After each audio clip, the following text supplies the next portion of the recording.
काय वाटतं सर, की कोणत्या मुद्द्यांवर आता हे झालं पाहिजे, की ज्याने अकोलाचा विकास होईल असं तुम्हाला वाटतं? नुसतंच रोड, रस्ते, नाले हा एवढा विषय याचं एक परमनंट सोल्युशन म्हणून यांची कुठली तरी एखादी अशी सगळ्यांची बैठक घेऊन प्रॉपर ब्लूप्रिंट करायला पाहिजे, की वारंवार रस्ते, नाले परत खोदायचा, परत त्याच्यावरती छोटं टेंडर काढायचं, मग मोठं टेंडर काढायचं, मग सिमेंटचा रस्ता करायचा, मग डांबराचा रस्ता करायचा. हे एकदाचंच नियोजन प्रत्येक वार्डवाईज यांनी करायला पाहिजे. घनकचऱ्यांचं विभाजन, आजही कचरा गाडी जर फिरते ते 30-30 रुपये हे इतर महानगरपालिकेमध्ये कुठे पाहायला मिळत नाही.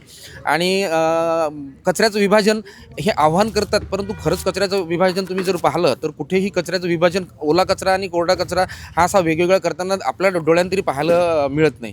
अमरावती मागून पुढे गेली याचा विचार आणि याचा अभ्यास इथल्या राजकारण्यांनी निश्चित करायला पाहिजे. नुसतं तिथला राष्ट्रपती झाला म्हणून तिथला विकास नाही झाला, तर तिथले राजकारणी एकत्र आले आणि त्यांनी विजनरी विषय ठेवले. आपापल्या वार्डपासून त्यांनी विजन ठेवला, त्यामुळे तिथला विकास झाला. तर तसंच यांनी सुद्धा आपापल्या प्रत्येक आपल्या वार्डापुरतं जरी विचार करून चांगला जर केला तर निश्चितच अकोल्याचा विकास आणि चांगला दिसेल.